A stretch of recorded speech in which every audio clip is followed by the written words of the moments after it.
1 Tessalonicenses, capítulo 4. 1 Tessalonicenses e 2 Tessalonicenses dizem que foi a primeira carta que o apóstolo Paulo escreveu. Até onde eu vi escrito, eu copiei e escrevi aqui.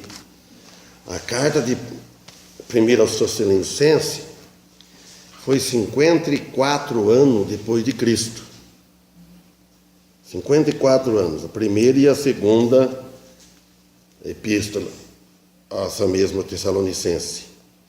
E depois vem qual? 54. Gálatas depois, a segunda. 50 anos depois. Olha, Romanos, 60 anos depois.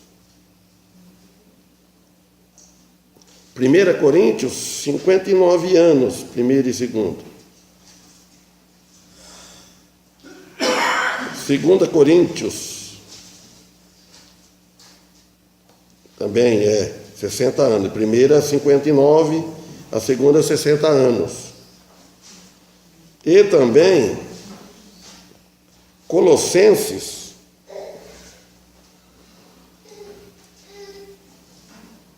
66 anos depois de Cristo.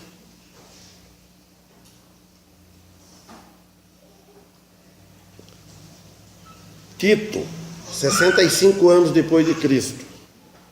Filipenses, 64 anos. Efésios, 64 anos. Então, é isso daí.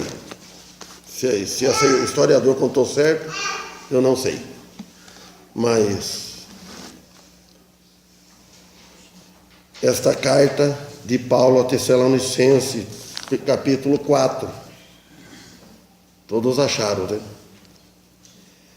Então diz assim: finalmente, irmãos, vos rogamos e exortamos no Senhor Jesus, que assim como recebeste de nós, de que maneira convém andar e agradar a Deus, assim andai, para que possai progredir cada vez mais.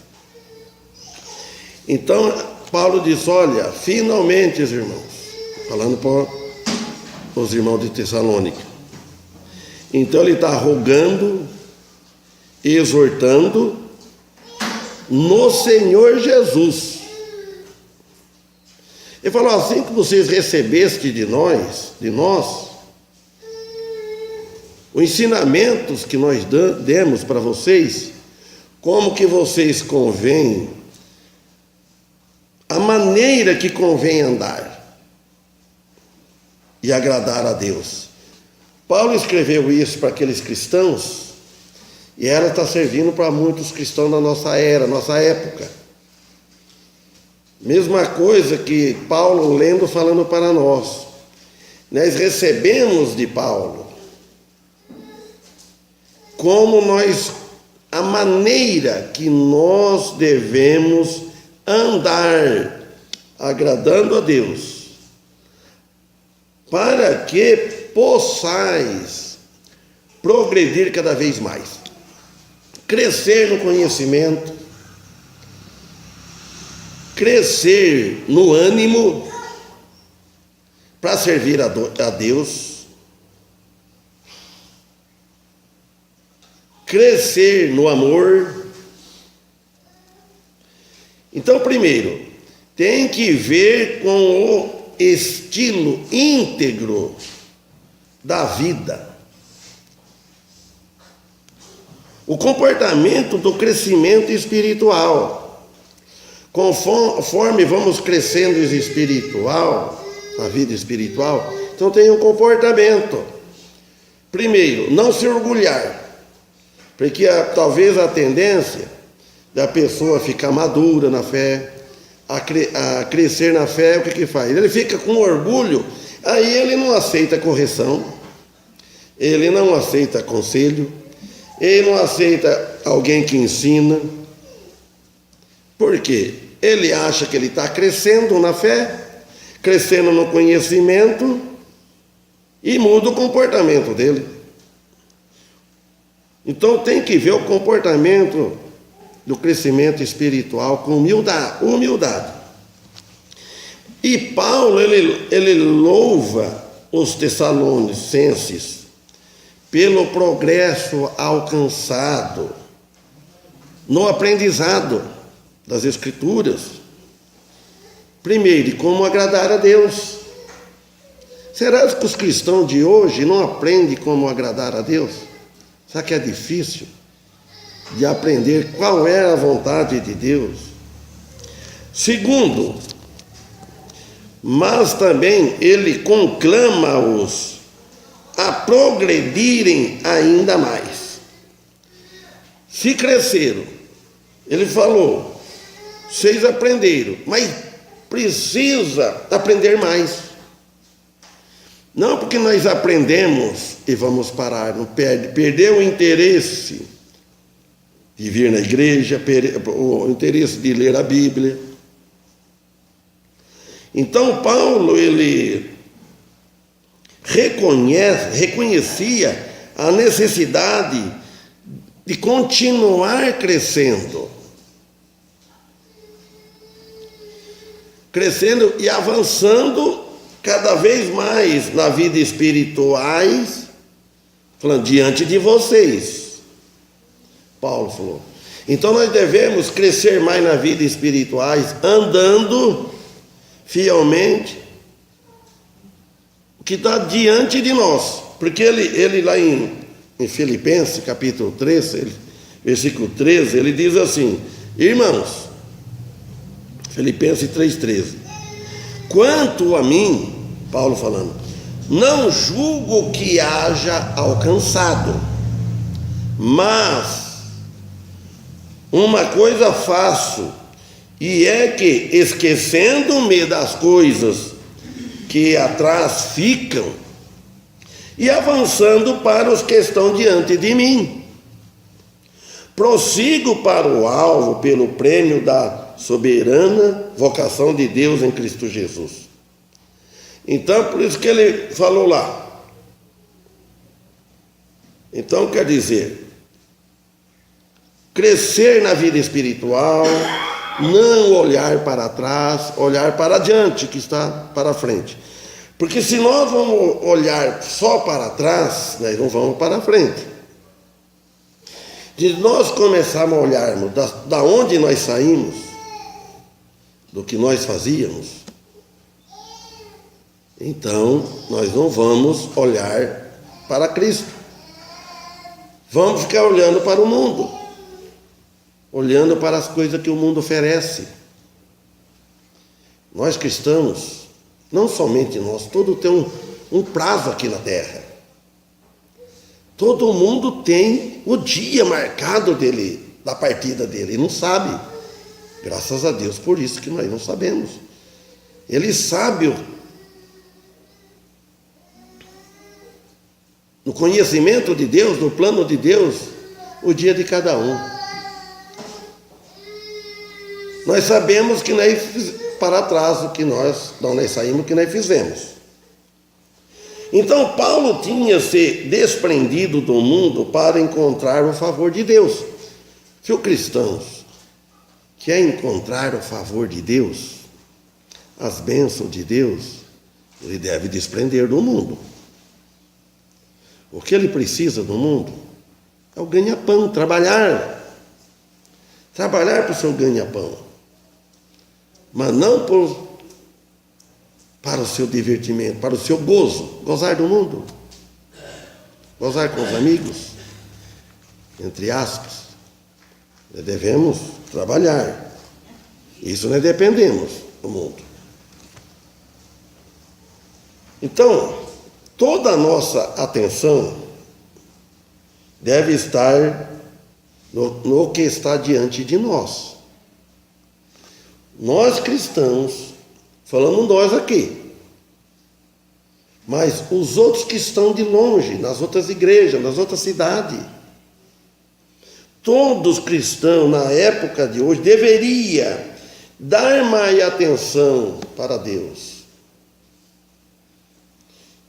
para os que estão diante de nós, as oportunidades que parecem para nós. Vale a pena, irmãos, vale a pena servir a Cristo, seguir a Cristo com fidelidade. Agora a gente deveria, cada cristão, pensar bem: eu estou servindo mais a Cristo ou estou servindo mais a mim? Ou eu estou servindo mais o mundo? E qual que nós estamos servindo mais? Paulo, no momento da conversão dele, quando Cristo fetou lá dentro do coração dele, o que Paulo falou para Jesus? O que Paulo pediu para Jesus? Acho que foi a primeira conversa. A hora que tocou no coração dele, no momento da conversão dele. Alguém teria coragem de fazer essa pergunta para Jesus no momento da sua conversão? Você já lembra o que Paulo falou? Ele falou uma palavra: o que queres que eu faça? O que queres que eu faça? Essa pergunta precisa ter coragem de fazer, disposto. Hoje, Senhor, o que queres que eu faça? O irmão Ferry sempre tem esse hábito. Diz que levanta de manhã cedo, oração: o que queres que eu faça? Aí diz que ele sente que Deus vai tocar na consciência dele. Ele falou muitas vezes isso para nós. Então, não no que ficou para trás. Senhor, o que quer que eu faça? Eu vou fazer. Ele já pode, não vai perguntar. Mas se perguntar, ele pede a bênção de Deus. E depois ele vai procurar o que ficou para trás. O que nós deixamos para trás, ficou para trás. Nunca devemos mais voltar o nosso modo de falar, principalmente eu larguei o linguajar que eu tinha. Irmãos, aquele nervo que eu tinha, não sou bom, é claro que estou longe da perfeição, mas relativamente, como era, então, eu vejo muita mudança na minha vida. Eu preciso mudar coisas. A gente sempre deve estar mudando. Então ele fala assim: prossigo para o alvo. Uma meta moral e espiritual. Este tipo de esforço vale a pena correr com consistência, atrás da vitória. Seguir em frente na caminhada cristã. Seguir em frente na caminhada cristã. Ontem aqui o salão estava lotado. Os cristãos, muitos membros, os cristãos deveriam fazer um plano: olha, vou fazer tudo, trabalho, tenho os compromissos, mas os dias de culto é cultuar a Deus. Ai, como que eu gostaria que isso entrasse no coração dos cristãos. Hoje é dia de culto, é dia de eu louvar o Senhor, dia de eu cultuar o meu santo Deus, que é Ele que me dá vida, Ele me dá a saúde, Ele me dá o sustento, tudo dependemos de Deus. Deixa Jesus de lado, não faz caso de Deus. E depois acontece algo na vida, vão lamentar, orar, pedir a Deus. Viver para Deus. A vida nossa aqui é curta. Lá na glória eterna. Olha o versículo 2. Porque vós bem sabeis Que mandamento vos tenho dado pelo Senhor Jesus. Paulo falando para aqueles cristãos. E ele falando hoje. Para mim já falou bastante, porque eu já estudei isso hoje. É o último estudo que eu fiz hoje. Ele falou para mim. Agora falando de novo e para vocês. O mandamento de ser santo só pode realizar-se se por uma fé constantemente no nosso Senhor Jesus e perdurável, que dura para sempre, em Cristo Jesus. E a cruz, não esquecer da cruz de Cristo. Cristo sofreu amargamente na cruz. E se nós fazer tudo isso, vamos dar liberdade ao Espírito Santo trabalhar em nossas vidas. Vai dar mais desejo de servi-lo.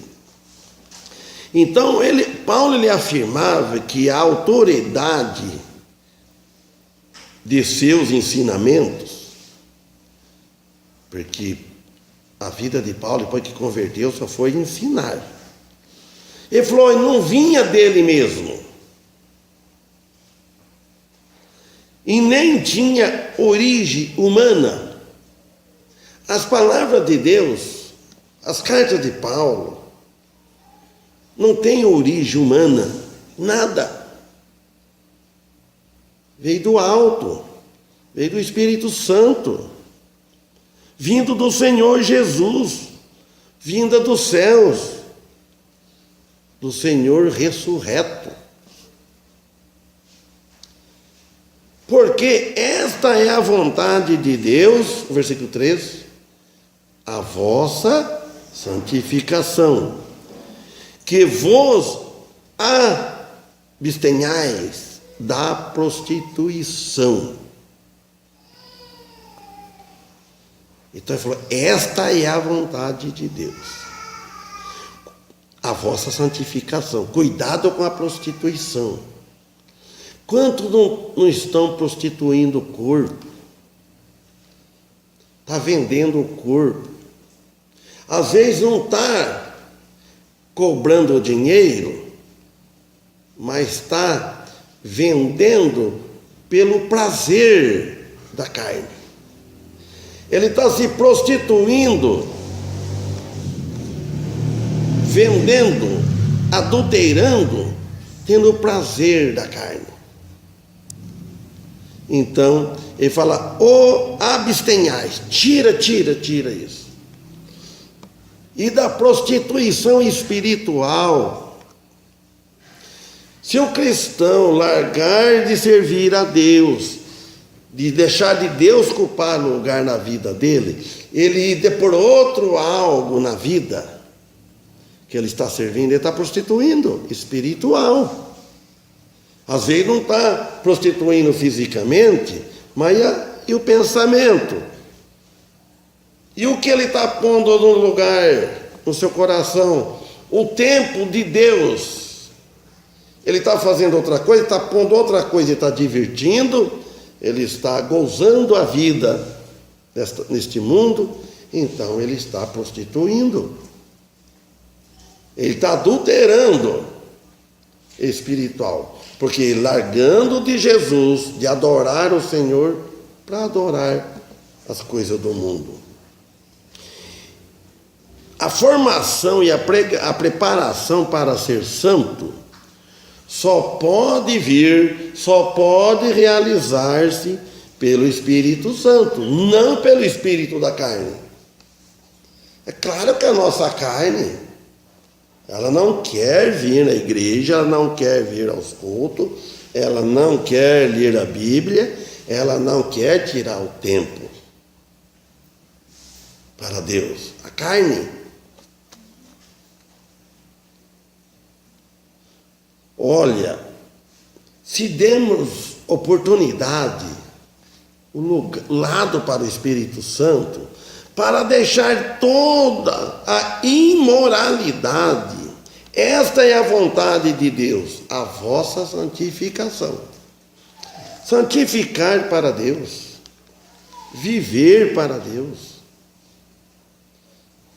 Os apóstolos, os profetas, os cristãos antigos, eles não tinham o mundo que tem hoje, talvez. Os recursos que tem hoje. Eu ouvi falar hoje que tem pessoa que não larga desse aparelho aqui, ó. Eu ouvi falar.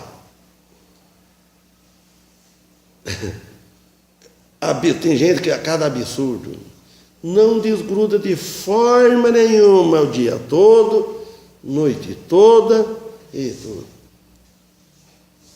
E na essa pessoa falou para mim, se tivesse assistindo coisa boa, tá certo, tudo porcariada, tudo que não presta. A juventude estão perdida. Se não aceitar Jesus, olha, é sério. E o cristão deve ter controle na vida. Tudo tem a hora. Tudo tem a hora. 4. Que cada um de vós saiba possuir o seu vaso em santificação e honra, não na paixão da concupiscência, como os gentios que não conhecem a Deus. Quem são esses gentios hoje que ele está falando? Se ele está falando para nós hoje, porque aqueles uns já morreram. Quem ele escreveu não estão mais aqui. Mas está escrita, quem escreveu morreu, apóstolo Paulo.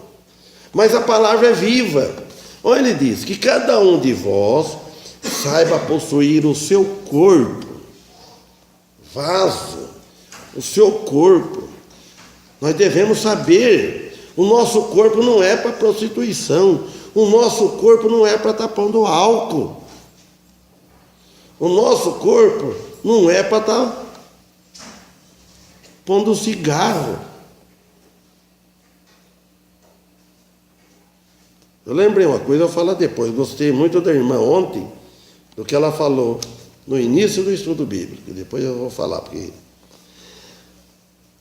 em santificação e honra, o corpo é para ser zelado. Cuidado com o corpo. Perder noitada de sono, bebedeira, evitar o que faz mal. O corpo é templo do Espírito Santo. Paulo não falou lá no capítulo 7 de 1 Coríntios, fala para os rapazes, os moços, que se for, é melhor que fique sem casar, que não arrume mulher. Para servir a Deus, ele diz que é melhor, porque ele vai ter um compromisso com a mulher. Aí ele não vai tanto servir a Deus porque ele tem a família para cuidar, é claro. Ele tem que cuidar da mulher, da família. Então faça como ele falou para os jovens. Mas se for para abrasar-se, então é melhor que case, que tenha a sua mulher e seja fiel. Agora fica abrasar-se, quer dizer, fica aí, ó, esfregando, esquentando, fica aqui, fica pulando de galho em galho, fica isso, toma a mulher aqui hoje, toma a mulher amanhã, toma a mulher depois da manhã, e assim vai vivendo. Se for cristão, um dia Deus vai dar um basta. O castigo parece. Então, por isso, o nosso corpo físico, o qual é templo do Espírito Santo.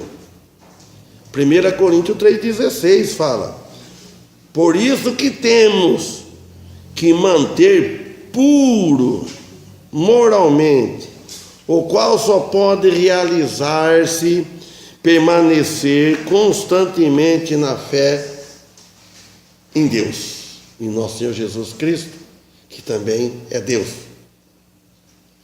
E ele diz no 5, não na paixão da concupiscência. Concupiscência é apetite exagerado sexuais, um apetite de sexo, de mulher exagerado. Então é concupiscência, é pecado. Ele falou, como os gentios que não conhecem a Deus, como o mundo não conhece a Deus. Nós não podemos agir, viver como o mundo age. Nunca devemos falar amém quando um amigo, entre aspas, fala assim. Uma pessoa do mundo fala algo. Não deve mostrar o dente. Se ele fala uma besteira, uma anedota, uma piada, qualquer coisa, nós não devemos. Devemos zelar pelo nosso testemunho, que não suje o testemunho que é de Cristo. Às vezes a gente carrega a Bíblia e às vezes o coração não está carregando ela. Longe de uma vida em pensamento de paixões e desejo depravados, como o do mundo que não conhece a Deus. Deixa o mundo. Aquele que se converter, ele vai mudar de vida. Ele vai. Que andam em trevas. Nós não estamos em trevas. Depois que aceitamos a Cristo, estamos na luz. É uma nova criatura. Versículo 6. Olha também, ninguém oprima ou engane a seu irmão em negócio algum, porque o Senhor, ele é vingador de todas estas coisas, como também antes vô-lo dissemos e testificamos. O Senhor é vingador de todas essas coisas que se o cristão for praticar. Então ele está falando a qualquer coisa sobre a fraude, engano, mentira. Não tem mentirinha e nem mentirona. É mentira. A verdade é a verdade. Cristo morreu pela verdade. Fingimento, nós temos que ser sinceros. O juízo de Deus pela impureza. É seguro e terrível o juízo de Deus. E virá o final sobre a má conduta cristã. Tudo que nós fizemos de mal e bem tem recompensa, ou boa ou ruim. Então, aqui no versículo 7 fala: porque não nos chamou Deus para a imundícia, mas para a santificação. Se eu quero viver na imundícia, então por que eu estou fazendo? Por que Deus me chamou? Então ficava onde estava, não tinha manifestado a fé,